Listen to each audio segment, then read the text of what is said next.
آپ لوگوں کو جیسا کہ معلوم ہے الحمدللہ رمضان سے پہلے تک ہم لوگ جو ہے وہ ایک دعاؤں کی سیریز بھی ساتھ ساتھ لے کر چل رہے تھے، اور رمضان میں ہم نے اس کو اسٹاپ کیا تھا، اور اس کے بعد جو ہے ہمیں کیونکہ کافی امپورٹنٹ ٹاپکس چل رہے تھے سورہ اعراف میں، اور ہمیں جو ہے وہ ٹائم نہیں مل سکا تھا، تو میں نے آج کیونکہ ہمارے پاس ٹائم تھا اور سبق کم تھا، تو میں نے آپ لوگوں کے لیے شیطانی وسوسوں کے حوالے سے ایک بڑی کامل اور اس کی ایک بہترین دعا جو ہے وہ شروع کیا۔ دوسری آپ لوگوں سے میری ایک ریکویسٹ یہ بھی ہے کہ ہم نے اس وقت تقریباً یہ 37 دعا ہے جو چینل پہ میرے پاس موجود ہے، اور آپ میں سے وہ لوگ جو ہمارے ساتھ ریگولر ہیں، آپ لوگوں سے میری ایک ریکویسٹ ہوگی کہ آپ لوگ ان تمام دعاؤں کو زبانی یاد کیجیے۔ اور زبانی یاد کرنے کا مجھ کو کیسے پتہ چلے گا کہ آپ لوگوں نے جو ویڈیو آپ دیکھ رہے ہیں اس ویڈیو کو پوری سننے کے بعد آپ نے نیچے کمنٹ میں لکھنا ہے کہ میں نے اس کو یاد کر لیا، اور جن کو آلریڈی یاد ہے تو وہ بھی وہاں پہ مینشن کر لیں کہ ہمیں یہ دعا جو ہے وہ پوری یاد ہے اور ہم نے سن لی ہے۔ اس سے ایک تو یہ بینیفٹ ہوگا کہ آپ کی تمام جو دعائیں ہیں وہ آپ کی تھوڑی سی ریپیٹ ہو جائیں گی، اور ساتھ ساتھ جو ہیں وہ آپ کو معلوم ہے کہ دعا جو ہے وہ عبادت کا مغز ہے، اور دعائیں جو ہیں اصل میں اگر آپ لوگوں کا ایک اللہ سے بہترین تعلق قائم ہو جائے تو ہمارے بہت سارے مسائل جو ہیں وہ ہمارے حل ہو سکتے ہیں، اور آپ یقین کریں کہ آپ لوگ جو ہے وہ کسی ولی کا درجہ جو ہے وہ آپ پا سکتے ہیں۔ تو آج کی جو دعا ہے اس میں ہم ایسی قرآنی دعا پر گفتگو کرنے جا رہے ہیں جو ہر مومن کی زندگی کی سب سے بڑی ضرورت ہے۔ ہم نماز پڑھتے ہیں، روزہ رکھتے ہیں، قرآن بھی پڑھتے ہیں، لیکن پھر بھی گناہوں میں پھسل جاتے ہیں، دل میں وسوسے آتے ہیں، نماز میں خشوع ختم ہو جاتا ہے، غصہ، حسد، تکبر اور غفلت جو ہے وہ بڑھ جاتی ہے۔ اب اس کی آخر وجہ کیا ہے؟ آخر کیوں ایسا ہوتا ہے؟ کیونکہ ہمارا سب سے بڑا دشمن جو ہے وہ شیطان ہے، جو نظر نہیں آتا لیکن دلوں پر حملہ کرتا ہے۔ اسی لیے اللہ تعالیٰ نے خود ہمیں شیطان سے حفاظت کی دعا سکھائی ہے۔ اکثر ایسا ہوتا ہے کہ ہم نیکی کرنا چاہتے ہیں لیکن دل میں برے خیالات آنے لگتے ہیں، نماز میں دھیان بھٹک جاتا ہے، یا بلا وجہ کا خوف اور ڈپریشن جو ہے وہ طاری رہتا ہے۔ یہ سب شیطانی وسوسے ہیں۔ آج میں آپ کو قرآن کریم کی وہ دو تلواریں ہیں، ان کے ایسی دعائیں دینے جا رہا ہوں جن کے ہوتے ہوئے شیطان آپ کے کبھی قریب بھی نہیں پھٹک سکتا۔ یہ دو دعائیں اس وقت آپ کے سامنے ہیں۔ پہلی دعا جو ہے ربی اعوذ بک من ہمزات الشیاطین واعوذ بک ربی ان یحضرون ہے، یہ سورہ مومنون میں موجود ہے کہ اے میرے رب، میں شیطان کی اکساہٹوں سے تیرے پناہ میں مانگتا ہوں، اور اس بات سے بھی تیری پناہ مانگتا ہوں کہ وہ میرے پاس آئیں۔ اور جو دوسری دعا ہے وہ سورہ 7 میں موجود ہے کہ انی مسنی الشیطان بنصب و عذاب، بے شک شیطان نے مجھے سخت تکلیف اور عذاب میں ڈال دیا ہے۔ یہ دعا جو ہے یہ حضرت ایوب علیہ السلام نے جس وقت ان کے اوپر اللہ تعالیٰ نے بیماری اور مختلف قسم کی آزمائشیں آئیں، اور جس وقت ان کے جسم سے ایک کیڑا جو ہے وہ ان کو ان کے جسم پہ ان کے زخموں کو کھا رہا تھا، اور اس ٹائم پر شیطان نے ان کو جو ہے وہ اکسایا اور ان کو کہا کہ تمہارا اگر خدا ہوتا، تمہارا رب ہوتا تو تمہیں اتنی تکلیف میں وہ نہ رہنے دیتا۔ تو اس وقت حضرت ایوب نے یہ دعا کی اور انہوں نے کہا کہ اللہ تعالیٰ، یہ جو شخص ہے، مجھے آپ نے جو آزمائشیں جو تکلیفیں دی ہیں، میں آپ کی ہر تکلیف پہ راضی ہوں، مجھے کوئی آپ سے شکوہ نہیں ہے، لیکن یہ جو شیطان مجھے آپ کی اور میرے اس تعلق کے بارے میں جو مجھ کو جو یہ اکساہٹ اور جو مجھے تکلیف دے رہا ہے، تو اس سے مجھے جو ہے وہ آپ نجات دیں۔ تو ان دعاؤں کے ہم تھوڑا سا پس منظر اگر دیکھ لیں تو یہ دعا جو ہے اللہ تعالیٰ نے خود نبیوں کو سکھائی ہے تاکہ وہ بھی شیطان کے حملوں سے محفوظ رہیں۔ اگر انبیاء علیہ السلام کو یہ دعا مانگنے کا حکم ہے تو ہم جیسے کمزور انسانوں کو اس دعا کی کتنی شدید ضرورت ہے۔ شیطان صرف گناہ نہیں کرواتا بلکہ نیکی میں سستی ڈلواتا ہے، نماز میں خیالات ڈالتا ہے، دین کو مشکل دکھاتا ہے اور گناہ کو خوبصورت بنا دیتا ہے۔ اسی طریقے سے اگر یہ باتیں آپ، یعنی کہ اگر ہم شیطان کے جو حملے کی جو علامات ہیں کہ اگر یہ باتیں آپ میں ہیں تو سمجھ لیں کہ شیطان قریب ہے۔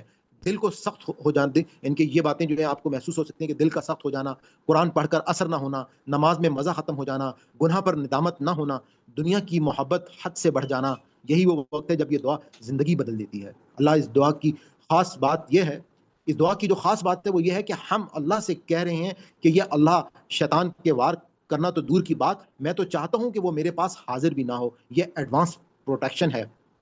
اسی طریقے سے ایک حدیث میں رسول اللہ صلی اللہ علیہ وسلم نے فرمایا کہ شیطان انسانوں کی رگوں میں خون کی طرح دوڑتا ہے، اسی لیے نبی کریم صلی اللہ علیہ وسلم کثرت سے پناہ کی دعائیں جو ہیں وہ مانگتے تھے۔ اس دعا کے اگر ہم لفظی معنی کو دیکھیں تو رب کا مطلب ہے رب، اے میرے رب، اعوذ بک، میں تیری پناہ مانگتا ہوں، من ہمزاتی، وسوسوں سے، چبھنے والی باتوں سے اور اکسانے سے، الشیطان، شیطانوں کے، واعوذ بک، اور میں تیری بھی پناہ مانگتا ہوں، ربی، اے میرے رب، ان یحضرون، کہ وہ میرے قریب آئیں یا مجھ پر غالب ہو جائیں، انی مسن الشیطان بنصب و عذاب، اور جو دوسری دعا ہے کہ اے اللہ، بے شک شیطان نے مجھے سخت تکلیف اور عذاب میں ڈالا ہے۔ یہ نصب و عذاب، تکلیف اور عذاب میں ڈالا ہے۔ میں آپ کو بتا چکا ہوں کہ جو دوسری دعا ہے تب پڑھیں جب آپ کو لگے کہ شیطان نے نقصان پہنچا دیا ہے، بیماری، جادو یا سخت تکلیف میں۔ یہ حضرت ایوب علیہ السلام کی فریاد ہے جو سورۃ صاد میں موجود ہے۔ اس دعا کے اگر ہم فضائل کو دیکھیں تو یہ دعا جو ہے یہ بیسیکلی ذہنی سکون عطا کرتی ہے۔ ہمزات شیطان پڑھنے سے ذہنی انتشار اور وسوسے جو ہیں وہ ختم ہوتے ہیں۔ اسی طرح سے حاضری سے جو ہے وہ آپ کو روک ملتی ہے. یعنی کہ یہ دعا شیطان کو انسان کی محفل اور گھر سے دور رکھتی ہے. یعنی کہ ہم جب یہ کہتے ہیں کہ این یحضرون، کہ یہ شیطان جو ہے یہ ہمارے کہیں قریب بھی نہ پھٹکیں. اسی طرح سے جسمانی شفا کی حضرت ایوب والی جو دعا ہے وہ سورہ سعد میں جو ہم نے ابھی پڑھی ہے کہ جسمانی بیماریوں اور جادو کے اثر کا ایک بہترین روحانی علاج ہے. تو اس دعا کو فجر میں مغرب کے بعد سونے سے پہلے نماز کے سجدے میں وسوسہ آئے تو فوراً اس کے بعد، اور گناہ کا خیال جب بھی آئے تو اس وقت ہم کو پڑھنا چاہیے. یہ دعا اگر دل سے مانگی جائے تو شیطان کے وسوسے کم ہو جاتے ہیں، نماز میں خشوع واپس آتا ہے، دل نرم ہو جاتا ہے، ایمان مضبوط ہوتا ہے، گناہوں سے نفرت پیدا ہوتی ہے اور گھر میں سکون آتا ہے، نظر بد اور باطنی شر سے حفاظت ہوتی ہے. اسی طرح سے ہم کمزور ہیں لیکن ہمارا رب بہت طاقتور ہے. شیطان ہمیں توڑنا چاہتا ہے اور اللہ ہمیں بچانا چاہتا ہے. بس شرط ایک ہے کہ ہم اللہ کی پناہ میں آ جائیں. آج ہی یہ دعا اپنی زندگی کا حصہ بنا لیں اور دیکھیں کہ کیسے دل زندہ ہوتا ہے، کیسے ایمان تازہ ہو جاتا ہے. اے اللہ ہمیں شیطان کے ہر وسوسے سے بچا، ہمارے دلوں کو زندہ کر دے اور ہمیں اپنی پناہ میں لے لے. آمین یا رب العالمین. جب بھی ذہن میں گندے خیالات آئیں یا طبیعت بھاری ہو فوراً پہلی دعا پڑھ لیں، اور اگر بیماری سمجھ میں نہ آ رہی ہو تو دوسری دعا کثرت سے پڑھیں. اللہ ہمیں شیطان کے شر سے محفوظ رکھے. اللہ تعالیٰ ہمیں دل کی سختی، غفلت اور ہدایت سے محرومی سے محفوظ رکھے.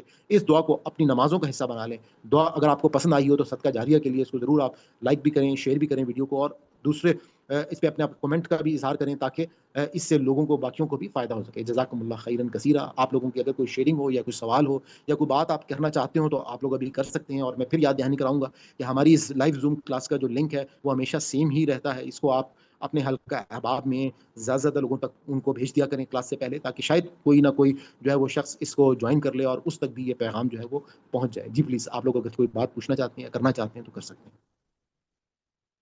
السلام علیکم. اچھا، ایک بات میں کرنا چاہ رہا تھا سلمان بھائی کہ یہ جو ہم قرآن پڑھتے ہیں نا، تو ہم نے جگہ جگہ پہ پڑھا ہے افلا تعقلون، افلا تدبرون.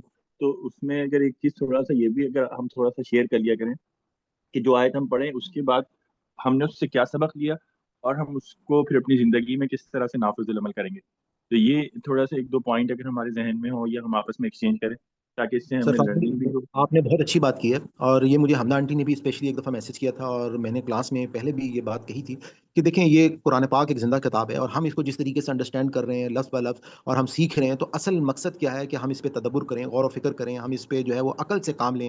اور اس کے لیے ہمیں آپس میں ایک دوسرے کے ساتھ تھوڑا ایک انٹریکٹیو سیشن جو ہے وہ کرنا چاہیے.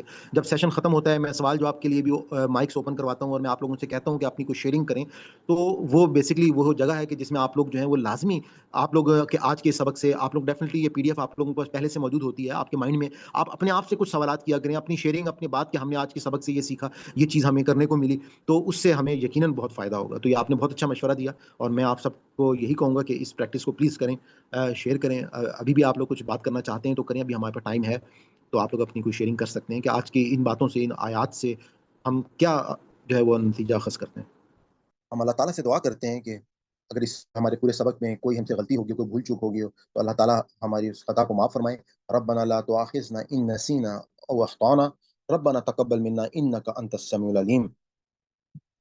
جیسا کہ آپ کو معلوم ہے کہ الحمدللہ ہمارے اس چینل کے اوپر ایک آسان قرآن کورس جو ہے وہ کروایا جا رہا ہے. لائیو زوم کلاسز بھی ہوتی ہیں، اور آپ کو گرامر جو ہے آسان گرامر کورس ساتھ ساتھ وہ بھی کرایا جا رہا ہے. میں نے ایک الگ سے پلے لسٹ جو ہے جو سمپل صرف درس قرآن کی ہے وہ بھی بنا دی ہے، اور ساتھ ہی ساتھ جو ہمارا الفاظ کا جو ترجمہ ہے مصباح القرآن سے رنگوں کے ساتھ، اس کی بھی ایک الگ سے پلے لسٹ میں نے بنا دی ہے، جو کہ آپ دیکھ سکتے ہیں. ڈفرنٹ آپ کی جو ریکوائرمنٹ ہے اس کے مطابق آپ اس چینل سے فائدہ اٹھا سکتے ہیں. اور گاہے بگاہے میں مختلف انفارمیشنس کے اوپر بھی ویڈیوز جو ہیں وہ میں ڈالتا رہتا ہوں.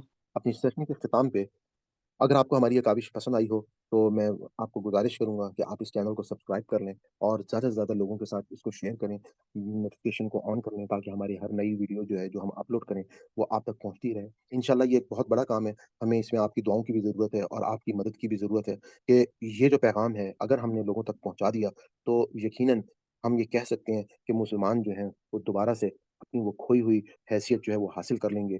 جس طرح سے مسلمانوں نے 1000 سال پوری دنیا کے اوپر حکومت کی، اور آج جو حالت ہے مسلمانوں کی اس کی سب سے بڑی وجہ یہ ہے کہ لوگ جو ہیں وہ اپنی اللہ کی اس کتاب سے وہ اس کتاب سے وہ فائدہ ہی نہیں حاصل کر لے جو اس کتاب سے فائدہ حاصل کرنا چاہتے. کتاب ہدایت کے لیے آئی تھی. آج بدقسمتی یہ ہے کہ اللہ کی کتاب کے ساتھ ہم صرف کیا کر رہے ہیں، ہم کسی کو مرنے والے کی تکلیف کو آسان کر رہے ہیں، بیمار کو شفا دے رہے ہیں، کوئی بیٹی گھر سے رخصت ہو رہی ہے تو اس کو اس کے نیچے سے گزار رہے ہیں. اس کے علاوہ ہم کوئی اصال ثواب کے لیے اس کو پڑھ رہا ہے، کہیں پر کوئی اس کو برکت کے لیے پڑھ رہا ہے، لیکن ہدایت کے لیے بہت ہی کم جو ہے وہ تعداد. خیر، یہ بات تو میں آج سے آپ کو تقریباً 20-25 سال پہلے کی بتا رہا ہوں، لیکن آج کے دور میں جس دور میں آپ موجود ہیں الحمدللہ، لوگوں کو یہ شعور جو ہے وہ آنا شروع ہو گیا، خاص طور پہ سوشل میڈیا کی مدد سے لوگ جو ہے وہ دین کے بہت قریب ہوتے جا رہے ہیں، کیونکہ یہ دین جو ہے وہ ان تک آسانی سے پہنچ رہا ہے۔ تو میں اجازت چاہتا ہوں، آج آپ کا بہت بہت شکریہ۔ اللہ حافظ، انشاءاللہ نیکسٹ ویڈیو میں آپ سے ملاقات ہوتی ہے۔